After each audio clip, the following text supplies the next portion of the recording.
puedo yo correr con paciencia esta carrera de la vida cristiana? Entonces él da el secreto ahí en el versículo 2.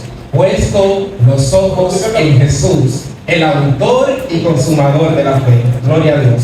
La palabra que usa el apóstol Pablo en griego es la palabra aphorao, para decir colocar o poner los ojos. Esto significa que debes de mantenerte enfocado sin distracción. Esa es la traducción. Mirar sin distracción. Enfocarse sin ninguna cosa que te llame la atención a tal punto que te distraiga y pierda de vista a Jesús. Entonces debemos de hacer la siguiente pregunta. ¿Qué cosa distrae al creyente? ¿Qué cosa nos distrae como cristiano? ¿Cuáles son aquellos elementos mundanales, por así decirlo? ¿O cuáles son los factores que provocan que quitemos la mirada de Jesús y la pongamos sobre cualquier otra cosa? ¿Cuáles son aquellos enemigos que nos causan distracción? Es lo que vamos a estudiar en esta mañana. Algunos pudieran responder esa pregunta y decir, bueno, lo que a mí me distrae es la tecnología. Otros dirían, no, a mí lo que me distrae es la moda. Otros dirán, no, lo que me distrae con cierta facilidad son las redes sociales. Pero en sí, ¿qué realmente nos distrae como cristianos? Cuando estudiamos la Biblia, nos damos cuenta de 3 enemigos principales que nos causan distracción, provocando que perdamos de vista al gran maestro y fracasemos como cristianos. Y es lo que vamos a estudiar en esta mañana. Para ilustrar esto, hemos tomado la vida de uno de los discípulos de Jesús, el apóstol Pedro. A través de 3 encuentros que tuvo el apóstol Pedro con Jesús, nos daremos cuenta de este gran secreto. Así que vamos allí a Lucas capítulo 5, su versículo 1 al 8. Quiero que me acompañen, porque tengan sus Biblias. Lucas capítulo 5, 1 al 8. Permítame decirle que Jesús realizó muchos milagros. Y gran parte de estos milagros que realizó Jesús lo realizó junto al mar de Galilea o el mar de Genesaret. Ahí Jesús realizó múltiples de milagros. Y aquí, en este contexto, Lucas 5, 1 al 8, nos dice la palabra de Dios. ¿Qué sucede aquí? Amanecía ya sobre el mar de Galilea. Los discípulos estaban cansados por haber tenido una noche infructuosa. Estaban allí todavía bogando sobre el lago en su barca. Jesús había salido de pasar unas horas tranquilas a orilla del agua. Pero de repente la multitud comenzó a aglomerarse alrededor del gran maestro. Todos querían escucharle. Y fueron tanta la gente que estaba reunida allí que Jesús se sintió apremiado. La multitud lo apremiaba. De tal manera que Jesús subió a la barca de Pedro y le pidió a este que la alejase un poco para que de allí entonces le pudiera predicar a la gran multitud. Luego que Jesús termina de predicarle, entonces él le dice a Pedro, boga para adentro que vamos a pescar. Es interesante que Pedro la noche anterior había luchado, había estado intentando pescar algo, pero no había conseguido nada. Ahora Jesús le dice, boga para adentro porque tú vas a pescar. Recuerden, Pedro es un pescador de experiencia. Él sabía que el momento preciso para pescar, ¿cuándo era? La noche. Pero Jesús le está diciendo ahora que tire la red en plena luz del día. Y Pedro escuchó la voz de su gran maestro y echó la red al mar, y dice que eran tantos los peces que habían capturado que la red se rompía y la barca se hundía. Tal vez estaré hablando para alguien esta mañana que al igual que Pedro se siente fracasado, que al igual que Pedro, que tuvo una noche infructuosa, recientemente haya tenido un fracaso en algún negocio que ha intentado emprender, en algún proyecto que ha intentado empezar. Y tal vez tú no ves mejora, tú no ves que estás progresando y tú te sientes fracasado, al igual que Pedro allí. Estaré hablando para alguien esta mañana. El Señor te invita a que vuelvas a echar la red, pero hazlo confiando en su nombre. Pedro no tenía ya esperanza en él, no tenía, que él dice, esa certeza en lo que ya él sabía de profesión. No, él lo hizo confiando en quién, confiando en la palabra de Dios. yo te invito en esta mañana a que tú vuelvas a echar la red confiando en la palabra de Dios. Y Pedro así lo hizo. Y dice que cuando él lo hizo, ¿qué sucedió? Algo extraordinario sucedió. Que tuvieron que llamar a quién? A sus compañeros para venir a socorrerle. ¿Por qué? Porque eran tantos los peces. ¿Sabe algo? Yo creo que si hubiese otra barca, una tercera barca, también se llenaría de peces. Y si hubiese una cuarta, ¿qué sucedería? También se llenaría de peces. Pero si hubiese una quinta, también. ¿Saben por qué? Porque cuando Dios provoca un milagro en nuestra vida, cuando Dios realiza un milagro en nuestra vida, Él no lo hace de manera mezquina. Él lo hace hasta que sobre y abunde. Amén. ¿Recuerdan la historia de Elías, de Eliseo? Disculpe, cuando Eliseo fue a visitar a aquella viuda y oró por ella, que tenía una vasija de aceite. Él la mandó a buscar, ¿qué cosa? Todas las vasijas que había alrededor. A tal manera que dice que el aceite cesó cuando se acabó la vasija. Es decir, mientras hubiese vasija, iba a haber aceite. ¿Amén? Cuando Jesús multiplicó los panes y los peces, lo hizo solamente ¿con cuánto, queridos hermanos? 5 panes y 2 peces. Y no me sorprende el hecho de que haya alimentado a más de 5,000 personas, sino que después sobraron ¿cuánto? 12 cestas llenos de panes. Malaquías no se equivoca cuando dice: probadme en esto, dice el Señor. A ver si no abriré las ventanas de los cielos y derramaré sus bendiciones sobre vosotros hasta que sobre, ¿qué cosa? Y abunde. Así que cuando Dios obra un milagro en nuestra vida, Él lo hace hasta que sobre y abunde. Pero noten algo interesante. Cuando Pedro ve esto, el versículo 8 nos dice, Lucas capítulo 5, versículo 8, al ver esto, Pedro dijo al Señor: apártate de mí, porque soy hombre pecador. ¿Qué sucedió con Pedro? Pedro, en vez de contemplar a Jesús, en vez de contemplar su carácter, su gran amor, su misericordia, él comenzó a contemplarse a sí mismo. Se miró a sí mismo, miró sus pecados, miró sus debilidades, miró sus flaquezas, a tal punto que eso lo llevó a decirle a Jesús que se apartase de él. Entonces, ¿qué cosa nos distrae como creyente? Número 1, mirarnos a nosotros mismos. Colocar nuestros ojos en nosotros mismos. Cuando hacemos esto, suceden 2 cosas. No puede pasar como Pedro. Podemos pensar que la misericordia de Dios no es suficiente para salvarnos, que su gracia ya no es suficiente para alcanzarnos, que hemos ido tan lejos, que hemos caído tan bajo, que ya Dios no puede hacer nada para nosotros. Y esto es falso de toda falsedad, porque la misericordia de Dios es grande. Su poder no tiene límite. Su amor es incomparable. No importa cuán lejos haya caído, no importa cuán bajo estés, Cristo puede salvarte.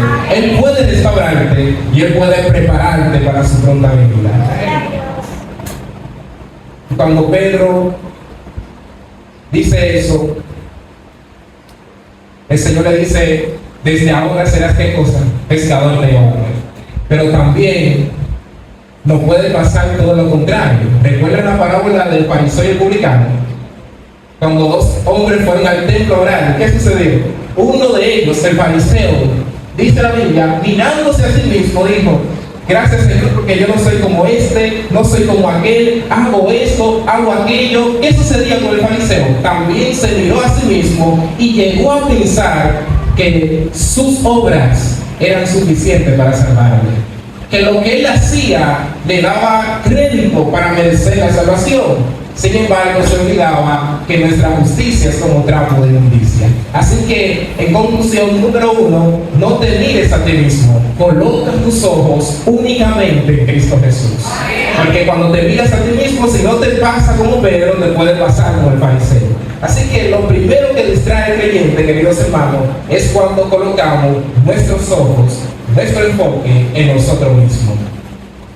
Hay un segundo encuentro que tuvo Jesús con Pedro, que ilustra lo segundo, lo que nos distrae como creyentes. Por eso quiero que me acompañen al libro de San Mateo, capítulo 14, versículo 22 al 32.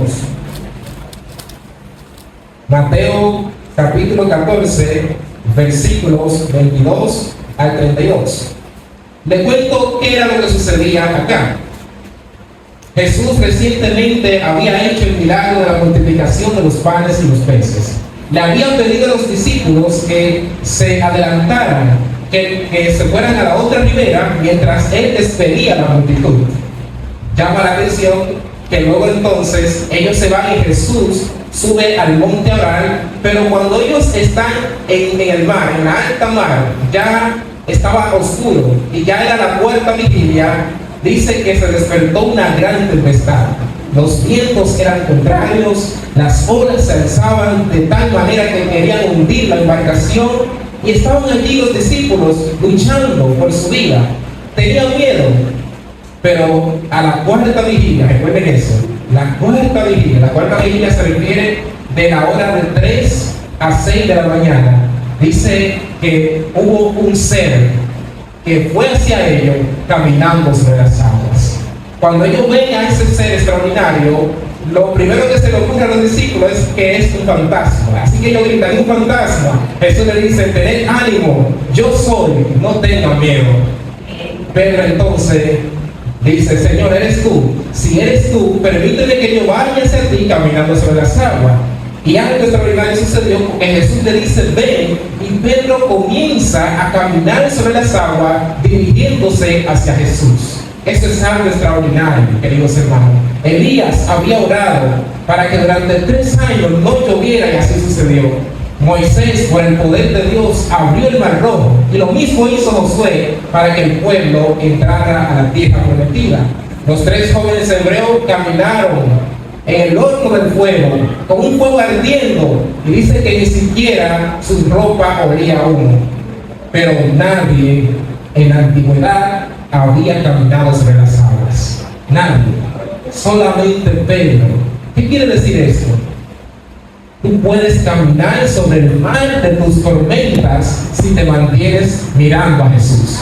Si colocas tus ojos en Cristo Jesús, tú podrás caminar sobre el mar de tus dificultades, sobre el mar de tus tormentas. Y noten algo, que Jesús fue hacia ellos, recuerden la palabra que dije que recordar, a la medianoche, a la cuarta vigilia. Esa cuarta vigilia es la hora más oscura de la madrugada. Es decir, que en el momento más oscuro de nuestra vida, en el momento donde las tinieblas son más densas, Cristo aparece. ¿Okay? Cristo está presente. Pero llama la atención que Pedro no se mantuvo caminando sobre las aguas. Dice las Escrituras que de repente comenzó a hundirse. Y yo pregunto, ¿por qué Pedro se hundió? Si él estaba caminando sobre el agua del mar, ¿verdad que sí? ¿Por qué se hundió si fue el mismo Jesús que le dijo que fuera hacia él? Si Jesús estaba tan cerca de Pedro, ¿por qué se hundió? Algunos dirán: bueno, Pedro se hundió porque se llenó de orgullo. Miró hacia atrás a los discípulos y dijo: ¿saben qué? Yo soy Pedro. Yo puedo caminar sobre las aguas. Ustedes no pueden hacer eso. El único que hace eso soy yo, Pedro. Sin embargo, el texto bíblico nos da algunos detalles que no podemos perder de vista, que nos ilustra la razón por la cual Pedro se hundió. Escuchen lo que dice el versículo 30 de San Mateo capítulo 14. Pero al ver el fuerte viento, ¿qué sucedió? Tuvo miedo y comenzó a hundirse. Es decir, Pedro estaba caminando sobre las aguas porque tenía sus ojos puestos en Cristo Jesús. Pero dice que al ver lo fuerte viento, usted no puede mantenerse mirando lo que está a su frente y querer ver lo que está a la derecha, a la izquierda, ¿verdad? Porque, ¿qué pasa? Usted perderá de vista lo que está a su frente para ver lo que está a sus laterales. Quiere decir que en algún momento Pedro quitó los ojos de Jesús, quitó la mirada de Cristo Jesús para ponerla ¿sobre qué? Sobre los vientos. Y eso le causó miedo y como resultado terminó hundiéndose. Así que lo segundo que nos distrae como creyentes, queridos hermanos, lo segundo que nos causa distracción, lo segundo que provoca que perdamos de vista al gran maestro, es cuando quitamos los ojos sobre Jesús para colocarla sobre nuestras situaciones adversas. Tú puedes caminar sobre el mar de tus dificultades y te mantienes mirando a Jesús. Pero el día que tú quites los ojos en Jesús, entonces te sucederá lo mismo que le pasó a Pedro. Te vas a hundir. Y yo pregunto, Pedro vio los fuertes vientos y eso causó que se hundiera. ¿Cuáles son los fuertes vientos que causan que nos hundamos como cristianos? ¿Cuáles son los fuertes vientos que nos azotan de tal manera que provocan que perdamos de vista al gran maestro? ¿Será aquel hijo o aquella hija que tal vez esté en el mundo y tú te sientes tan preocupado, preocupada por este muchacho porque sabe que él está en un buen camino y ora siempre al Señor porque sabe que las amistades que él tiene no son buena influencia y probablemente ya esté en los vicios y esto no te deja dormir? ¿Cuáles son tus fuertes vientos que te azotan? La escasez que puede haber en el hogar, el no tener esa certeza de qué se va a encontrar sobre la mesa. ¿Cuáles son los fuertes vientos? El familiar que tal vez falleció y eso ha sido un golpe duro para ti y tu familia y te ha costado superarlo, y aunque quieres ser fuerte, pero cuando llega la noche densa, cuando llega la oscuridad, llegan las lágrimas a través de los recuerdos. ¿Cuáles son los fuertes vientos? Las deudas que no nos dejan dormir. ¿Cuáles son los fuertes vientos? La enfermedad que ha tocado nuestra puerta o la de algún familiar y aparentemente los resultados médicos van de mal en peor y como que no hay una solución, una mejora. ¿Cuáles son los fuertes vientos que nos azotan? La depresión que quiere aparentemente acabar con nuestra vida o con la vida de algún familiar. ¿Cuáles son tus fuertes vientos? Tu matrimonio que no anda bien, que no ve solución, aunque ha intentado arreglar las cosas, pero parece que las cosas van de mal en peor en el matrimonio. ¿Cuáles son los fuertes vientos, queridos hermanos? Las dificultades que nos agobian día tras día. Pues permíteme decirte que tú puedes caminar sobre tus deudas, sobre los fuertes vientos que te azotan de la depresión, sobre los fuertes vientos de la enfermedad. Tú puedes caminar sobre todos ellos como lo hizo Pedro, si tú mantienes tu enfoque puesto en Cristo Jesús. No importa de qué índole, de qué gravedad sea el viento, no importa que el mar ruja, no importa cuán fuerte sea, si mantienes tus ojos colocados en el gran maestro, tú podrás caminar sobre ellos. ¿Cuántos lo creen así? Amén. Pero el día que tú quites los ojos en Jesús, el día que tú te desenfoques de Jesús, entonces pasará lo mismo que le sucedió a Pedro. Te vas a hundir. Te hundes en tus deudas, te hundes en tu enfermedad, te hundes en la depresión, te hundes en tus problemas. Por lo tanto, quita los ojos de tus circunstancias adversas y colócalos en Jesús. Colócalos únicamente en Cristo Jesús, el autor y consumador de la fe. Cuando la dificultad nos sobreviene, ¿con cuánta frecuencia somos como Pedro? Miramos las olas en vez de mantener nuestros ojos fijos en el Salvador. Nuestros pies resbalan y las orgullosas aguas sumergen nuestras almas. Jesús no le había pedido a Pedro que fuera hacia él para que pereciera. No. Cuando Jesús nos llama, Él no nos llama para luego abandonarnos. Isaías 43, 1 al 3 nos dice: porque yo, Jehová, soy el Dios tuyo. Yo te redimí, te puse nombre, mío eres tú. Dice: cuando pases por las aguas, ¿qué pasará? Yo estaré contigo. Y cuando pases por los ríos, ellos no te van a negar. Y si pasares por el fuego, no te quemarás. ¿Por qué? Porque yo, el Dios tuyo, amado, el Dios tuyo, Carlos, el Dios tuyo, Alejandro, el Dios tuyo, Carolina, soy ¿qué cosa? Soy tu Salvador. Dios es tu Salvador. Así que no tienes nada que temer, aunque la tormenta ruja, aunque los vientos sean muy violentos, aunque las olas quieren hundirte, no tienes nada que temer, porque Dios es tu Salvador. Amén. Así que, en resumen, vemos que lo primero que desenfocó a Pedro, ¿qué fue? Mirarse a sí mismo. Y lo segundo que lo desenfocó, provocando que perdiera de vista a Jesús, fue poner sus ojos en las situaciones adversas que lo rodeaban. Hay un tercer encuentro que tuvo Jesús con Pedro, que también ilustra lo tercero que distrae al cristiano. Lo tercero que provoca que como creyentes perdamos de vista a Jesús.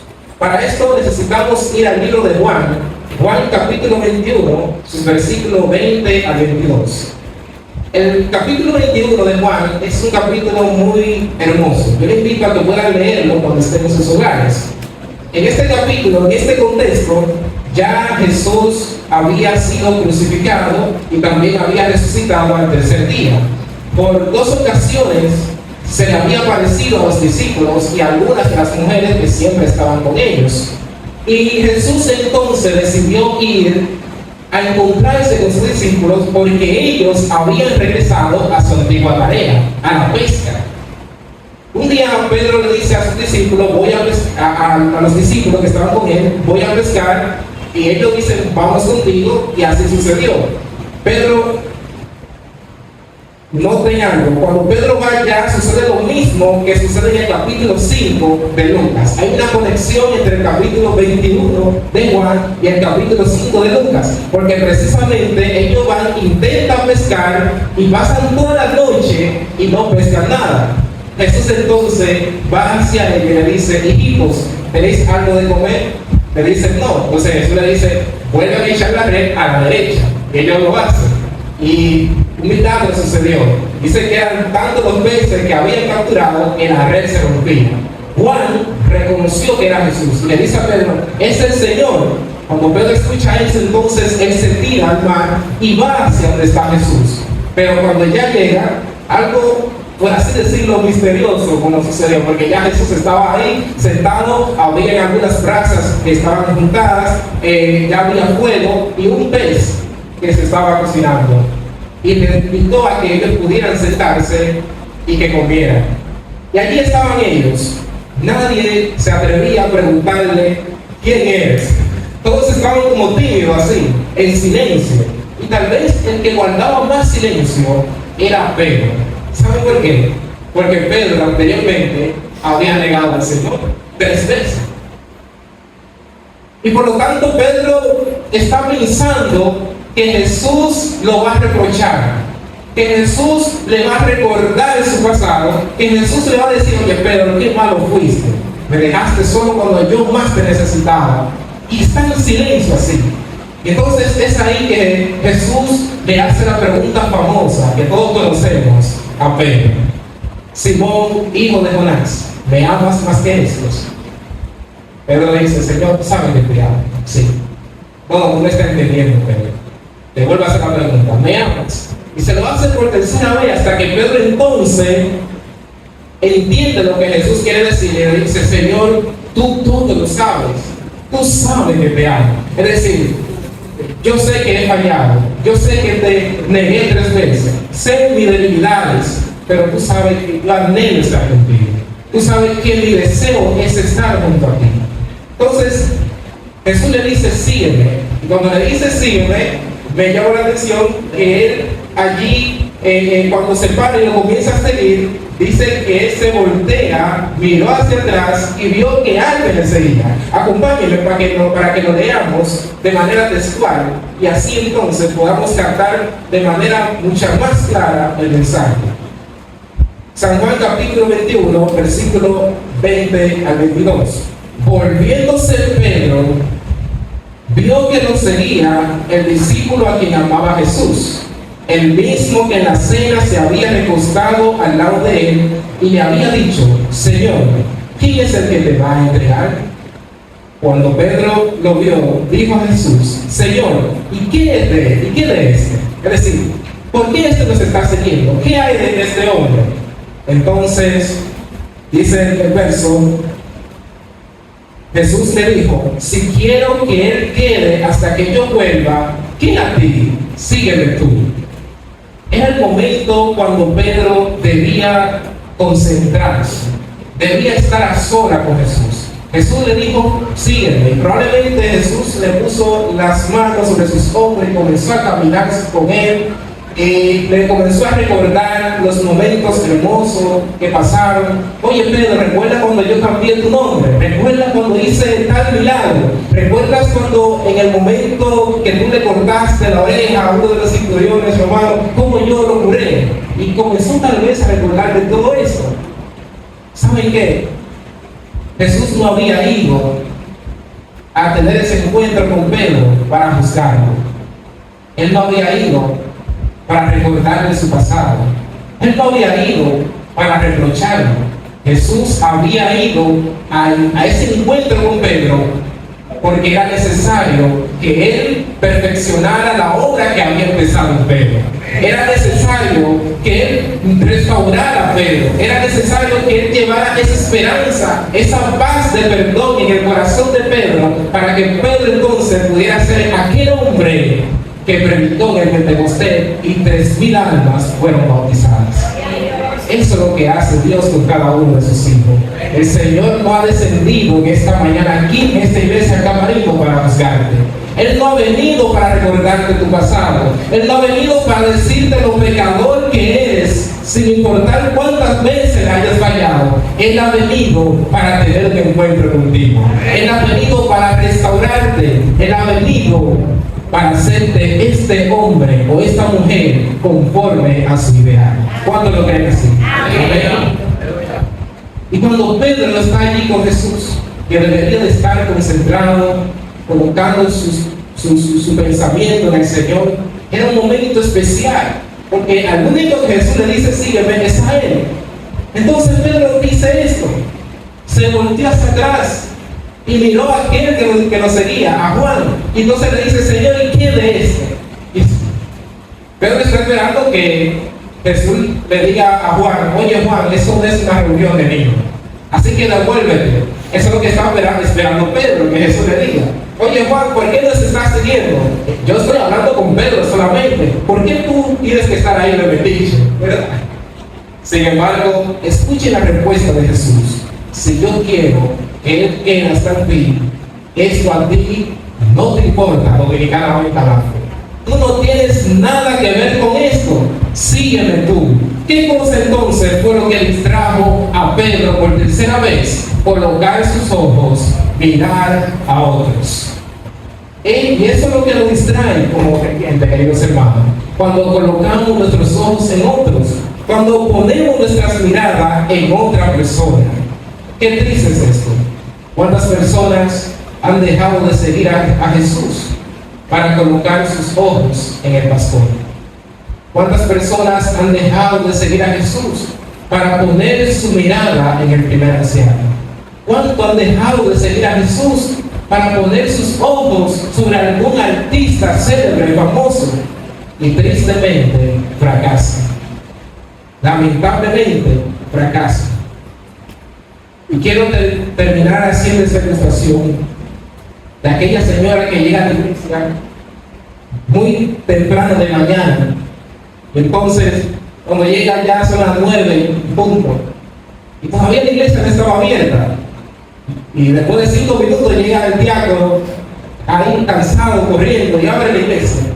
Entonces ella se queda observando, pero molesta por eso, porque la iglesia debería estar abierta ya a las 9 de la mañana. Pero no solamente eso, sino que cuando inicia el culto, nota que hay una irreverencia con los niños, corriendo de aquí para allá. Entonces comienza a observar cómo llegan los hermanos a la iglesia. Y se da cuenta que la hermana Josefina y el hermano Andrés vinieron con la misma ropa que el sábado pasado. Ella se dice: no, pero no puede ser, ¿cómo así? Pero seguía observando y se da cuenta entonces que cuando inicia la escuela sabática, que todos tienen que estar atentos, los jóvenes están ahí chateando con sus teléfonos, enviándose mensajes por WhatsApp, y no se dan cuenta de que hay alguien aquí parado al frente. Y no solamente eso, sino que ella comienza a observar y ve que los hijos del anciano son los más irreverentes. Y cuando entonces llega el culto divino, están allí para la parte especial. Y la persona que va a cantar, dice ella, está desafinando la pista en San Pedro y la voz aquí en la romana. Y dice, no, yo no puedo estar aquí en la iglesia, demasiada imperfección, me voy de aquí. Entonces, de manera confidencial, cuando ella va saliendo, que se va porque ve que la iglesia tiene muchos defectos, va llegando el pastor. Y el pastor la saluda, hermana, pero ¿hacia dónde se dirige? Un placer verla. No, pastor, me voy de aquí, pero hermana, ¿por qué? ¿Qué ha pasado? Cualquier situación lo podemos resolver, cuénteme. No, me voy. Y le cuenta la razón al pastor, y el pastor se queda sin palabras. Y le dice, vamos a hacer un trato. Yo la voy a dejar ir, y no la voy, tal vez, si usted quiere, tal vez ni siquiera la visito, pero tenemos que hacer un trato. Mire, el pastor mandó a buscar un vaso con agua, lleno de agua. Y se lo entregó en mano. El trato consiste en lo siguiente: usted tiene que darle la vuelta a la iglesia con ese vaso de agua, pero el trato es que no se puede derramar ni siquiera una gota, porque si se derrama una gota, entonces usted pierde y usted se va a tener que quedar a escuchar la prédica. Pero si usted lo logra, no lo voy a poner a que se vaya. Entonces ella dice, sí, estoy de acuerdo, con tal de que yo me vaya, yo hago lo que sea. Y así sucedió. Aparentemente era fácil para ella al inicio, pero se dio cuenta que era complicado, porque el camino era dificultoso, habían piedras, habían troncos, así que tenían que estar prestando atención, porque si se derramaba que sea una gota, entonces él iba a perder, y lo logró.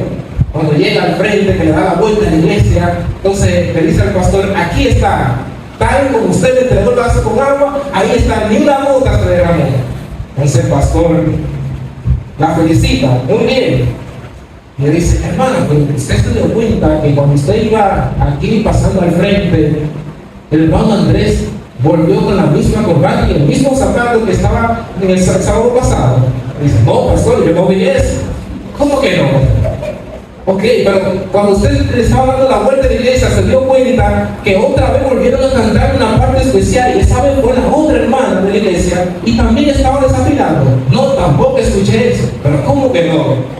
Pero ok, usted se da cuenta de algo, que mientras usted pasaba por la ventana, a su misma orilla estaba la hermana Josefa y la hermana Carla hablando de chisme, el pastor aquí predicando, el predicador aquí predicando. No, tampoco eso, pastor. Pero, ¿cómo fue que usted no vio eso? Entonces ella dice, es que teníamos un trato, que estaba enfocada en el vaso con agua. No podía dejar que se derramara ni siquiera una gota.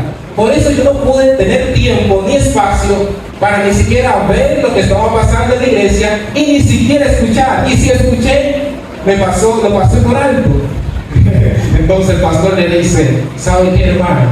Lo mismo sucede en nuestra vida cristiana.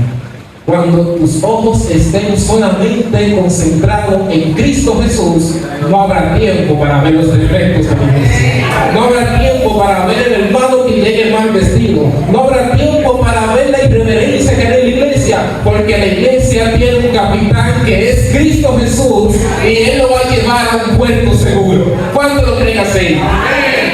Así que no miremos los defectos que hay en nuestros hermanos. No miremos los defectos que pueda haber en la iglesia. Coloquemos los ojos únicamente, exclusivamente en Cristo Jesús. Y estos son, queridos hermanos, los tres enemigos que nos distraen como creyentes. Número uno, enfocarnos en nosotros mismos. Número dos, enfocarnos en nuestras circunstancias adversas. Y número tres, mirar a otros creyentes. Qué triste es esto. ¿Cuán triste? ¿Cuántas personas han dejado de mirar a Jesús para contemplarse a sí mismo y se desaniman completamente? ¿Cuántas personas han dejado de contemplar a Jesús para mirar su circunstancia y tristemente se hunden en esos problemas? ¿Y cuántas personas han dejado de mirar a Jesús para mirar a otros y tristemente terminan fracasando? Es por eso que el apóstol Pablo nos hace ese llamado de manera clara, de manera enfática, y nos dice, ¿tú quieres correr la vida cristiana? ¿Tú quieres obtener victoria en tu vida? Pues lo único que tienes que hacer es colocar tus ojos en Jesús. Es mirarlo fijamente. No lo pierdas de vista. Mantente mirándolo constantemente. Y entonces tú podrás decir, como dijo el apóstol Pablo al final: yo he peleado la buena batalla. He acabado la carrera. Y por lo tanto está aguardada la corona de la vida eterna. ¿Cuántos quisieran decir esto en esta mañana? Amén. Lo único que debemos de hacer es poner los ojos en Jesús. Y yo pregunto, ¿qué está haciendo que te desenfoques? ¿Qué es aquello que te está desenfocando como cristiano? Tal vez sea una de las tres cosas que hemos presentado en esta mañana. El llamado es poner los ojos en Jesús, porque Él es el autor y consumador de la fe. La Biblia dice: mirad a mí y sed salvos todos los términos de la vida. Así que vamos a orar en esta mañana, pero antes de vamos a cantar nuevamente ese himno hermoso, el 211, fija tus ojos en Cristo.